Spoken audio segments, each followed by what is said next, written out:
Welcome to another garden vlog. It's cold outside. It hit like 30, 31 degrees. Supposed to have 2 or 3 more nights of cool, cold weather.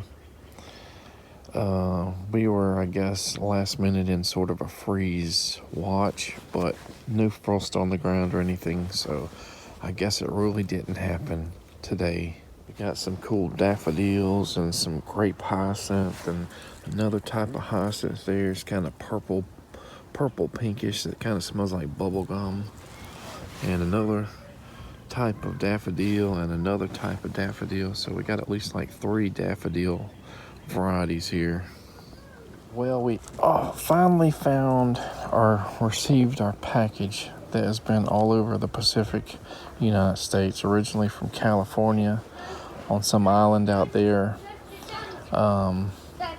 Went to like Washington, I believe, then Guam, then Honolulu, Hawaii, and finally back to Florida. Well, we got these guys in the pots and all labeled. So these are Coldadam, 4 different types, mutant, and a few others. And here's what we got: figs, and now we got 2 mulberries. Super happy with how large a diameter these guys are. Again, I'm so used to doing fruitwood nursery scion wood that I'm used to getting ones like this or even less, smaller diameter. And this is the Black Prince, and maybe it doesn't have as much problems with nematodes, so I wonder if we should try to root it or try to pull off one bud and graft a little one and then root the rest. So I got some mostly unsifted, I think this is mealworm frass. So this is the bedding that they feed on until they eat all the grains. You put an orange or apple or something there, carrots for the moisture, and then they just kind of go through it and they breed and eat and they create frass, which is the pooped out wheat bran or whatever you use. Could be oatmeal, wheat bran, a number of other things. You could probably even do like soybean meal, but they poop it out, and it's popular as a just a waste product for plant fertilizers, and it's really popular in, I guess, the marijuana growing field. I have done, just visual experimentation with putting like a teaspoon or tablespoon on, a bunch of random plants and not really seeing any excess growth or anything from it. But let's put a little bit in our water and do our watering of our plants that we're trying to get grafted, a successful graft based on that nursery owner locally that said almost all grafting failures from persimmons is due to not having enough feed, and that he liquid fertilizes every single day and has almost 100% success rate. So yeah, I put about a cup and a half in that gallon jug, filled it mostly full of water, not quite a gallon, mixed it up. It's black, kind of like tea, even though you can see it's like whitish, grayish. And I just put the rest on all of our little plants and flowers and containers and a few things that were in the ground. So after this little second frost, it definitely seems to have potentially frozen some of the buds off of these mulberries that I grafted. I'm definitely worried, especially if this little guy, that it may not put out a 3rd set of buds. And there's a reason why I'm worried about that, because last year we had caterpillars that ate the new leaved out, leaves on one of our grafted pawpaws. They came back a second time. Caterpillars came back a second time, ate them, and they did not send out a 3rd set of buds. So I'm always going to be leery about freezes, multiple freezes that could potentially kill all the potential buds out of especially small plants. We're starting to get some dewberry flowers, so it's getting close to that dewberry and blackberry flowering season for the wild ones. Hopefully we have a good year. Hard to tell though, you never know. But this is that pawpaw the graft that, you know, it's been here for a few years. It didn't come back, but the rootstock is still alive. Well, there's, I believe, a nectarine that is in bloom. And our tropic sweet apple is blooming. Plus this golden Dorset apple. So hopefully we might get a couple apples. These guys don't have a large diameter, so can't really hold a lot. Well, sort of bad news on multiple levels. And we kind of knew this on the last episode, but we didn't want to go. We were already over 50 minutes, almost an hour long. Probably just boringness. And didn't want to bring up yet another couple subjects on that video. So I was relatively sure, maybe 4 or 5 days ago, that my last grafted avocado was dead or dying. It's just gotten blacker and blacker by the day. And, you know, I can't promise you that above the graft, you know, that there isn't green, you know, that would pass the scratch test. But we had that occur on our one out here in this really far back area that came, you know, shot new growth out once or twice after the top died above the graft line and still didn't make it. So I don't really have any hope that that's going to make it. The other avocado that I planted in that area, you know, that was like an old barn area from, you know, the 80s, 90s, whatever, seemed to be doing so good. But these freezes just, you know, it went into a slow decline, I guess, as soon as we hit those couple lower 20 degree ranges Fahrenheit. Some things, you know, will look like they're dead or dying immediately, including some avocados, but these guys had a delayed response, and they seem to be doing so good in that soil. Who knows how they would have done in another full summer. The Joey seemed to do really well in the summer because we planted it last year, handled the drought just fine, because I guess there was enough shade and weeds and everything around it, and it was happy in the soil.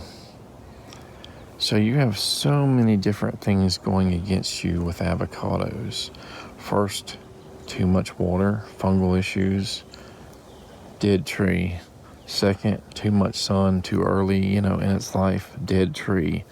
3, winter cold, dead tree.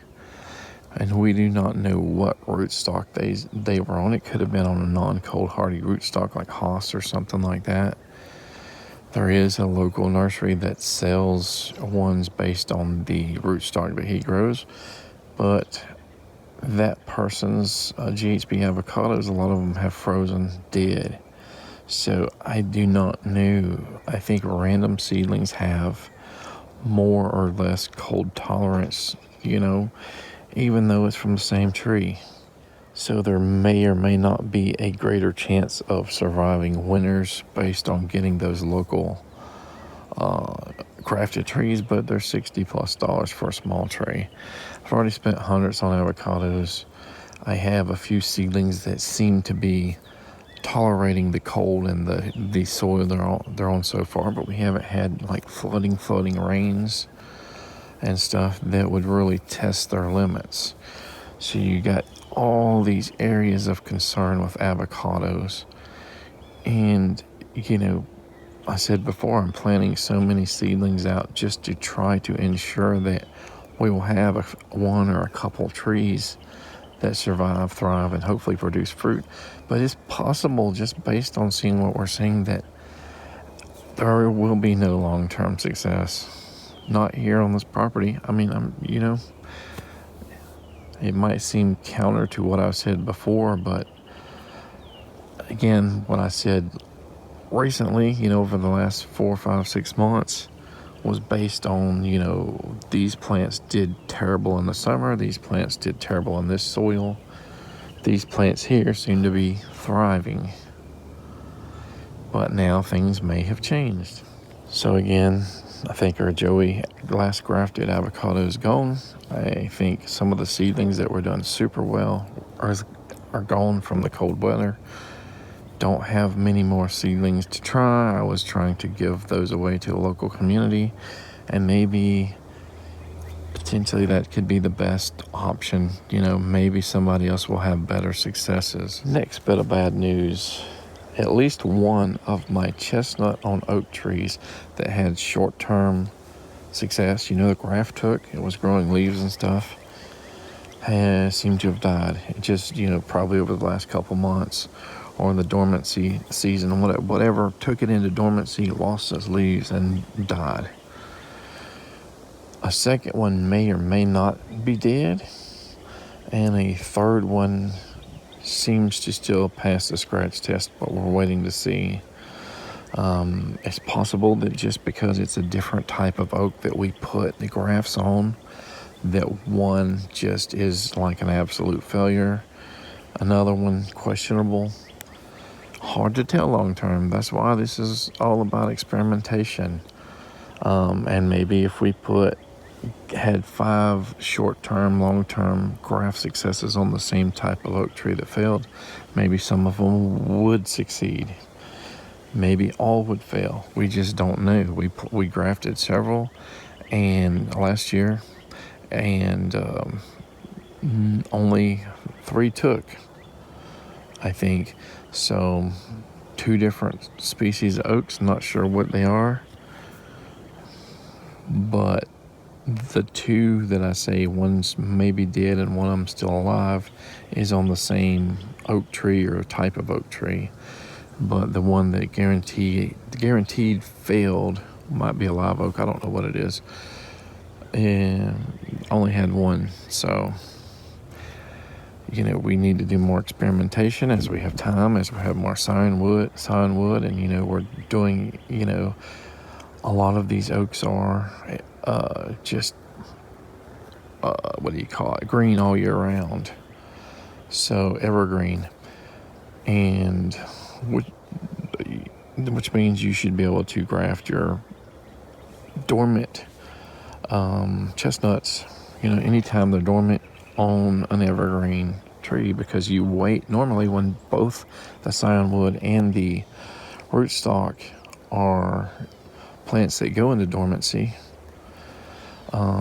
You wait till you get some budding out on the rootstock, and you hope that the actual sawn wood, the piece that you're grafting to the rootstock, is still dormant. Otherwise, they say there's a high potential for drying out and failure, because once the buds open up, the leaves, they lose water all the time. Some people will chip those buds off and hope that they'll have another set of buds to potentially extend the grafting season out, but they say there's a higher failure rate when you do that. I'm not really happy with the large diameter mulberries we got. I had to rewrap that one. I had to rewrap another one that just come loose for some reason. Doesn't really look like it has a strong potential to have a successful graft there. This Grover's Best looks like it has some bud swelling. It could still be alive. This here, which was a Black Beauty or Black Prince, also couldn't really match it because it was so big with the smaller diameter rootstock. So I did like a modified kind of a reverse cleft graft just to try to give it a couple, like four potential areas of cambium layer contact. Very strange graft. I'll be surprised if it makes it. And the D-More 9 already had bud swelling, so it could just dry out. It could be too late for the grafts to succeed. I didn't break the buds off like some people might do. So I did a single bud graft on that one. This one is another giant boysenberry, so we tried last year. We're trying again this year, but I think it's probably going to be too big to do anything with.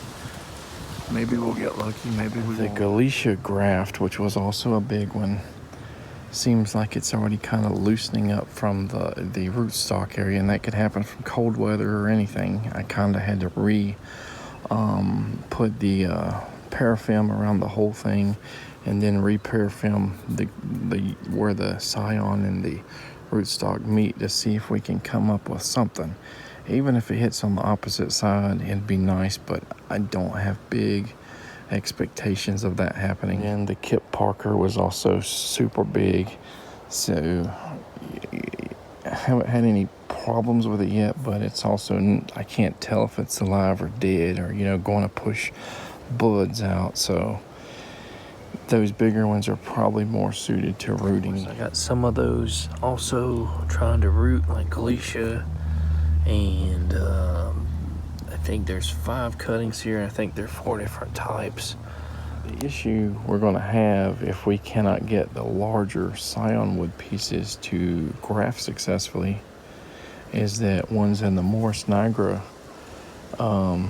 range, Black Beauty, Persian, and a bunch of others, is they have to be grafted. They're not easily rooted. So you might need smaller scion wood pieces. And the problem with the Morris, I'm not going to say rubra, and the red, like Pakistan, Himalayan, and probably red leaf exotica, FSP, and a variety of those other ones from the Middle East, is that root knot nematodes causes issues in Florida soils. So you would end up having to root them in a pot, grow them out in a pot. Hopefully rootstock nematodes don't destroy it before you could harvest smaller pieces for, a couple seasons down the road to graft onto your Morris albra or your hybrids. So I'm definitely going to keep in mind the success versus failure rates of larger scion versus smaller. And if we have to change how we do things for the Pakistan Himalayan types by rooting them first, that's good. Or if we're going to have to request smaller scion wood pieces in that Morris Niagara range of things, and anything that has already been reported, even if it's alba, rubra hybrids, of having nematode issues, just put them in a pot, try to root them, and anything like that, just use for collecting material later. So let's take a look at those plums that we put on this cherry plum rootstock. Good and leafed out there. That one's got at least 3 buds that leafed out. That one right there has got 2. Let's see, where's the other one at? Oh, right here. So there's one there and one right there, at least 2. So the tags got lost in the wind. So this should be Excelsior, Dapple Dandy, Pluot, and I think one of them might be a Scarlet Beauty. This one here is probably the Scarlet Beauty, because I did not put the grafting strip on the bottom, but I did wrap it there. There's like no budding out on any of the other ones, which there's probably 1 or 2 Scarlet Beauties there. And then that other Pluot, I don't remember if it's Flavor Supreme or what, I can't remember. I'd have to look it up and match the fruits to the scion. Some of them, like this one, looks like, this is an older one, looks kind of dried out. I did not wrap most of them. This one's still green, but no swelling of the buds. That guy looks green, that little guy there. That one looks green. That one there is hard to tell. This guy here is still green. This guy here is kind of green, kind of gray, somewhat in between. This one here has definitely got some green, especially on this little area here. It looks like this medlar here, monstrous or whatever, and the Delice whatever is starting to bud out on this loquat. So that's 3 on the loquats that have some sign of budding out at least. We didn't wrap there, looks a little bit dry, so maybe we should have wrapped it. So I guess the question now is, since we have all the materials we've ordered, kind of plans are done until the opening of the next season of the garden vlog.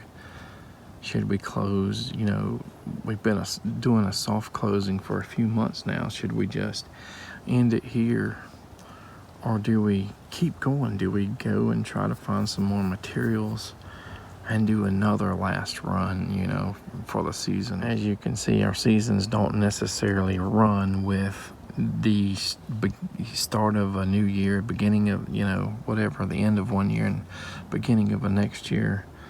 So it's more weather related, I think, because it doesn't just become from 2025 to 2026 and you wake up and it's spring. You got a pretty good amount of winter and freezes between, you know, December and March. And, you know, some plants, they break dormancy, you know, at different times. You know, our persimmons have not broken dormancy yet.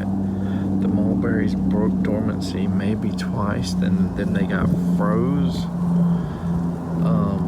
The blackbird mulberry actually has still not broken dormancy.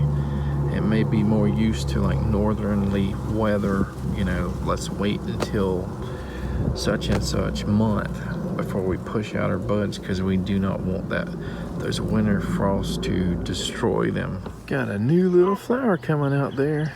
What? And more fixing to come out. And all the daffodils. Out of the 3 or so Gerber daisies in this plant bucket that we did not bring in at all in the winter, we got at least one coming back. The other two probably are not. And these two are replacements, but we do have one that survived. So all this dead stuff will probably rot away or something. But this will be another pot full of Gerber daisies. I recently put some old seeds from orange mahogany sunflowers, and there's one there. It looks like one there coming out, one there, and one there. Maybe more that we don't even see here. So we got a short burst of a really hard rain yesterday morning or afternoon, and then it just sort of sprinkled all night. So we got a good helping of water for all these plants in this very droughty weather here that we've been having.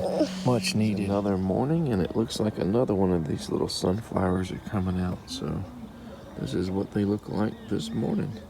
Our Baldwin pear here in the pot is starting to push out some of its new growth. So between now and maybe the next week or two would be a perfect time to graft onto these guys. And look on this loquat that we put two of the medlars on. There's the monstrous, and there's the other one. They both are fixing to leaf out. That's cool. A double graft, and both seem like they could be doing something. This little medlar is finally showing some signs of life. And these guys, look at there. So there's only one, I think, possibly two, but I think just one that I didn't wrap.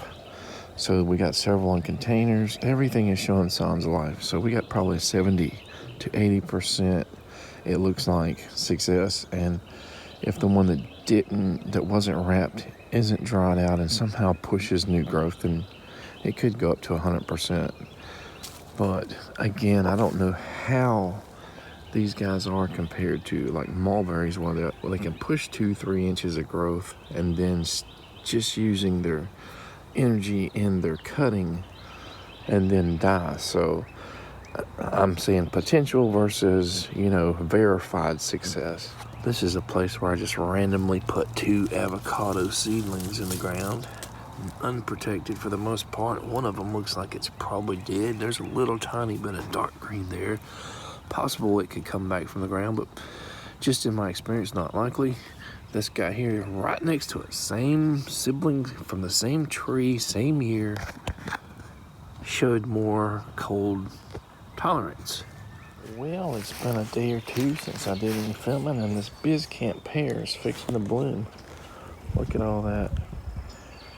I put that pear in the ground just a few months ago, I believe. And my experiences with, you know, pears and a lot of citrus is that they'll bloom in the container.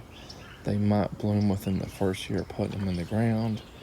And then they go to this root nutrient water seeking mode, this growth mode. And they usually do not start blooming again for several years? Have we found a perfect spot, or do we need to just slowly do a diluted amount of fertilizer or plant food to try to make them more happy? Mulch, compost around the soil, does that make it more happy? Does it allow these to bloom sooner? I really don't have the answer for that yet. That Swiss cheese plant we put on the south side of this oak tree, right there, seems to have disintegrated in all this cold weather. This other one we had in a pot there definitely took some major damage, but as you can see, it's coming back from the roots there, or maybe low on the trunk. We got some new growth here in the white sapote. Look at there, nice green growth. Fortunately, the loquat fruits have just dried up on the plant there. They're not producing, they're not growing. But there's one little area, let's see if we can, right there, that looks like that could be more blooms coming, but that's the only limb on this Christmas loquat that seems like it's going to rebloom. Soft sand pear has major dieback. The whole top is dead. I don't know if that's the cold weather, drought, stress from, root density and competing with other plants, but way down here does have some green growth, and the top half is dead. Finally starting to see this Italian scionwood, mulberry scionwood, push a little grain through that little brown bud there, and as you can see, I did not completely wrap it, so sometimes they might dry out. It doesn't mean the cutting took, or the scionwood and graft, but it's better than just not pushing growth out at all right now. Just now noticed these cherry plums starting to push out some new growth, new buds coming out.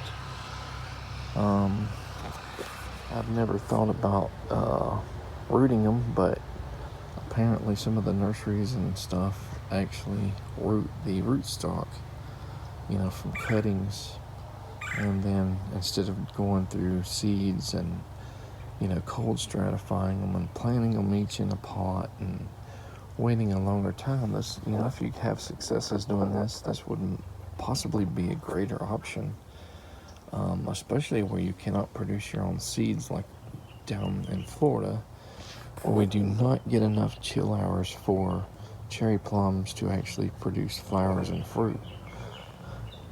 Of course, this could just be energy from the cuttings themselves. It may not be any sign of them trying to root. It could be just like the mulberries that we have that sometimes pushes a good 2 to 3 inches of growth and then no roots at all. Wow, look at the growth on that new medlar graft and that one too so far. This has just been like 2 or 3 days since I took a video of this. So this is our stinkwater bucket that is probably the least nutrient rich one. All it has is basically some just random leaves that fell in it. We put a lot of citrus in here too, sambocans and stuff, and a few little weeds that we put in here when we was weeding. And it's probably in such a diluted nutrient stage, even though it's pretty like sweet tea, brown. We're not going to dilute it when we put it on some of these plants. Well, I'm on my 2nd gallon so far, and I'm mainly putting this on some of the plants that are struggling, from the freezes and frosts we got, and putting them on some of the ones that we grafted in the ground, like those persimmons way out back in the back area. And just surprise, those that mayhaw there is actually in bloom. I didn't even know that till just now. So yeah, I'm gonna put these on quite a few things that are still dormant, that haven't broken bud yet. So it'll be kind of like a diluted level of fertilization right before they're fixing to kick those new leaves out.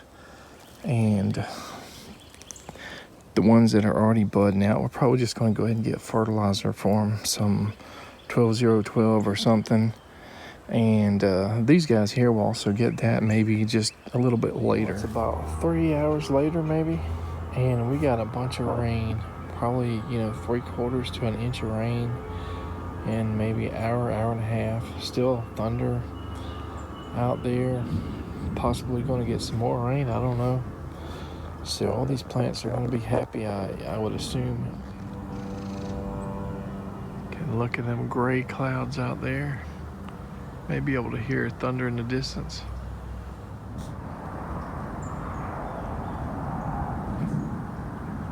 Hear that thunder in the distance.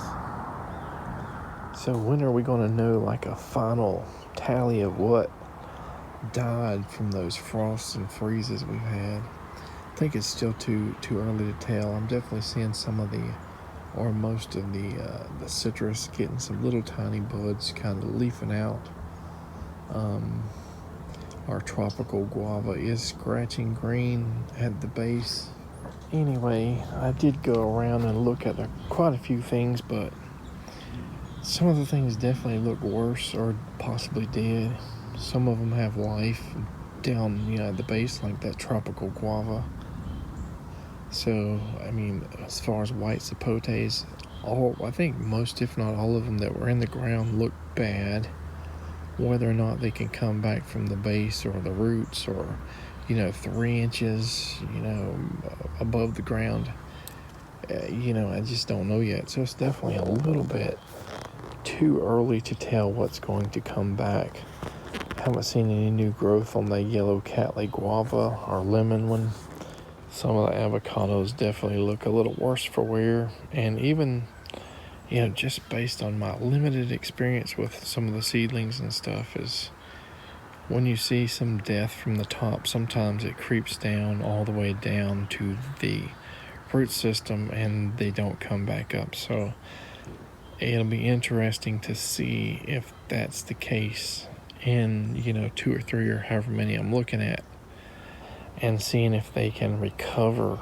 But I found something else. One of my pear trees that hasn't really done anything, and as far as getting a lot of growth or looking healthy or produced any fruits over the years, seems like it's dying from its main trunk, but it does have a sucker it's shooting out. So I think I'm probably going to use that sucker to maybe graft part of its still alive limbs onto, and probably try to graft it. I don't even remember what cultivar it was, but probably try to graft it to 2 or 3 or 4 other little pear trees and suckers and stuff, and just see if it amounts to anything. Well, I just bought a York elderberry. This is the second time I've owned one, and there could be remnants in my yard somewhere where I planted one years ago that just didn't do much, didn't like the ground, too root dense, too much competition. For some reason, didn't take off. Again, possibly still alive, but tags got lost over the years, and they can freeze down and kind of come up inches or feet away from the root suckers. So now we know for sure we probably need to keep one or a couple in containers, plant it maybe somewhere where there are no other elderberries at all, so that we know that's the only one there. Of course, when they start fruiting, getting the berries and stuff, and berries start falling to the ground, they'll create their own plants, and then you won't know what's what eventually. But that's why it's probably a good idea to have some in containers at all times. I don't consider elderberries a super large project, or plant for our personal needs. But York is supposed to be one of the biggest berries that is the purebred, was it Canadiensis or whatever, Canadiensis, American elderberry. There is a hybrid Marge that's the European cross, supposedly, that has super big berries, and that's supposed to do good in this kind of area, but I have not yet had it. So I need to try to find source for that and try it. Ooh, this gallon here is something I've been working on for a couple days, just making like a aloe and honey tea. It got to like 86, 87 degrees Fahrenheit yesterday, so it kind of really heated this gallon up. And we only put about a half a gallon of water in there.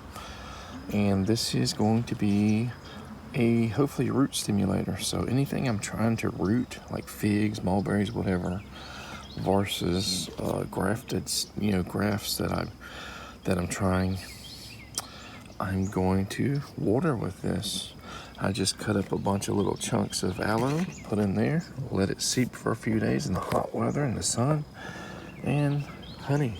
If I had some weeping willow twigs, that'd be good to put in here too, but I don't have willow. So I probably used a third or less today, just putting it on the few things that I'm trying to root. So based on things I'm trying to root now, like these mulberries here,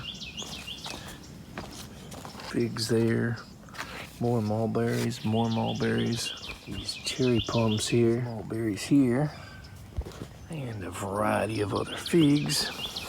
Anyway, so there is a method of rooting and grafting at the same time that people do, where you take your cuttings that are easy to root, let's say mulberries or whatever, figs, and you graft onto that cutting, and then you root that into the ground or a pot, and you hope that it both roots and the grafts take. So let's say you had a 40 to 60% graft take on mulberries, and then you had a 20 to 40% rooting take on mulberries. You lower your odds of overall success, because if your graft is going to take and your cutting doesn't root, you've killed the cutting and the graft. If your cutting roots and your graft fails, well, it's a little better, but not by much. A lot of people have limited amounts of cutting materials. And I've also recently just read that if you are doing maybe a harder to graft scion wood, or if you're doing it after the normal season ends, when the buds start to break, you can use longer pieces of scion wood because it has more energy stored in it. The longer the piece, instead of putting a 3-inch piece or whatever, you might want to go 8, 10, 12 inches, so that it has a longer time to callus and heal and hopefully take before that scion wood runs out of energy.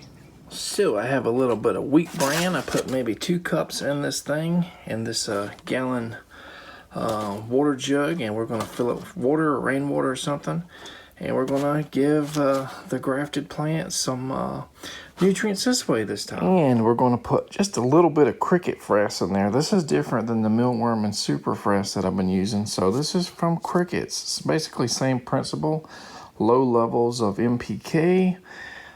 Pretty much organic from, it could be soybean meal, wheat germ, it could be oats, all kinds of stuff that the crickets or superworms and mealworms eat in their bedding. And even alfalfa meal, I think I fed the crickets sometimes. And this is mealworm or superworm frass, so I'll put a little bit of that in there. Probably would be even better to make a tea out of it. The good news is that I only used about two-thirds of it, so I'm going to go ahead and let that set for a day or two, fill it up with rainwater or some kind of water later in a day or two, and then it's going to be used again as like a nutrient tea. Got some real fertilizer here too, 12012.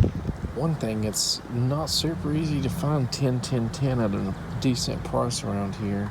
But one good thing, I was just doing like watching a video yesterday. They had all this scientific thing about these different gardening methods and all.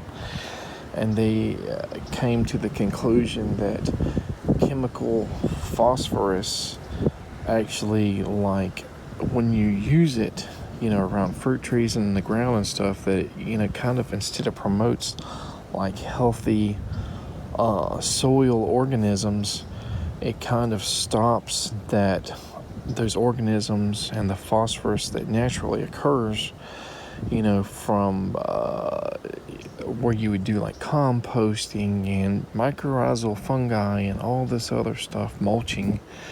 It kind of demotes some of that activity. So 12012, if we're going to move forward with as much organic composting and fertilizers and stuff like that, it may be a better option to use this despite, the nitrogen levels not really being utilized 100% when you use chemical fertilizers either. What is it, 35 to like 60% of the nitrogen gets used in the plants and the soil, and the other causes like runoff into the lakes and the rivers and the oceans and stuff like that. But until we get to the point where we can use 100% stuff that's organic and have enough of that compost and stuff where we won't have to use chemical nitrogen at all, we have to use it, at least on a limited basis for now. Here's one of our resident water snakes just under this cement mixer. We're going to put this stuff only on the plants that have woken up from dormancy, and anything we've planted within the last year or so, we're not probably going to put the full amount, 1 cup per inch of diameter of trunk for something that has been planted in the ground, a month or less, or maybe even a year. So we'll probably put a maximum of 2 cups on something we planted, last year, maybe less depending on the individual plant. So now we got 1,000 milligram vitamin C or absorbic acid pack here, made with like tangerine solids and stuff, so it's got extra stuff in it. Probably would be better to do a higher concentration, but vitamin C or absorbic acid is a stress reducer for plants. So we're going to start off with 1,000 milligrams with a gallon. We may go to 4 or 6 or more later to see how it does, just to make sure it doesn't have negative effects, and water it in with this on plants that are stressed out. It didn't really go off super well because when I started putting water in that container, it was dry rotted. It just cracked, and this vitamin C water was going everywhere, so I just dumped it in another bucket I had, which had about a gallon and a half of water. So we probably had a concentration of less than like 400 milligrams per gallon by doing that. But I took a smaller cup and I just, put on like a lot of jaboticabas, which have been having problems, some of the cold damaged mulberries that I had, and I put them on all the little cat-laying lemon guavas, which Suriname, the black Suriname cherry, it looks like it's probably dead. Can't promise you it won't come back from the ground or really low. So it's probably toast. I think the lemon or yellow catlay guava may be toast. I think at least one of the red ones may be alive. Hopefully we do have more than just one survivor. And I put them on a few random other things that were just struggling. So we probably have to do it again soon with a higher concentration, and once we get a bucket that's not dry rotted. So this is definitely longer than I thought a soft closing of this season was going to be. Well, just because the warm weather, starting to get a little bit of rain after that drought. Potentially we're at the end of our freezes. I'm not sure. It's almost like it's the next season. But persimmons, none of the persimmons the dormancy has not been broken on them. None of the pawpaws have their dormancy broken. Almost everything else has started. Not all the pears have started, but mayhaws and a lot of other plants have broken their dormancy, and mulberries have broken their dormancy maybe 2 or 3 times already, then got froze over, then came back. Are we done with the season? I'll tell you, we were looking at a spalding pear tree at a local place that has 4 or 6 months out of the year they have these flowers and fruit trees and all. And then they get rid of them for the season. They come back. This is like their second year, I think, of being in business. And I've definitely thought of getting one because I don't think I've found any scion wood for it. There's a couple cultivars that don't seem to have scion wood available at your, the places that usually have nursery propagation supplies, like Fruitwood Nursery. So do we do another last order? Wasn't the last order we did supposed to be the last for this end of season? I've definitely got a cart full of stuff. I thought about doing another order on Figaholics. This was the last day. The sale ended at 3 p.m. Pacific time, so we're a few hours past that, and I had things in our cart just in case. But a lot of the cultivars are expensive. I'm not sure even if I have a decent success rate with fruiting all those figs that I'd have a place to put them, to plant them right now. So let's just see with the ones we have, see how they do, see if they root, see if they survive, see if we can find a place to plant them, see if they do well in the ground afterwards. And next year there will be a big sale again. So that, ow, cat, jeez, don't scratch me like that. Oh, those cats can be annoying. So that leaves, maybe Fruitwood Nursery again, get some more something. Why would I say right now? If let's keep it a surprise if we do. So we'll probably go ahead and end this video here. And if we have an order in the next video, I guess it'll be a surprise, or it may be another video after that saying, okay, they're finally here. Because it might take a couple weeks to order and then have them delivered. Briefly go back to that video I was talking about that I was watching last night or whatever about the chemical phosphorus. It was like all these garden secrets that, agencies and organizations used to promote, chop and drop, and a variety of other things. And one of the things they mention is that, companies just go and just take off all the topsoil, carbon rich, full of microfauna, earthworms, and all kinds of just amazing stuff, and sell it or whatever to gardeners. But there is, I don't know if it's scientifically proven, but a theory, or possibly scientifically proven, that you don't need to go and get, just take the whole top layer off of land. You can just go get a little bit and you can spread a very thin layer just over where you want all those microbes and good fungi to incorporate, and it's supposed to actually help build up like a forest floor type deal, and you can also go to a healthy forest floor, dig a little bit of dirt, spread it, thinly, in your potting hole, and put it on top of the earth, put your leaves and your mulch and stuff on top, and create, a similar thing. So you don't really need the amount, if this theory is true, or scientifically proven true, you don't need this massive amount of tearing up, dozens or hundreds or thousands of years of top layer soil to achieve the same goals.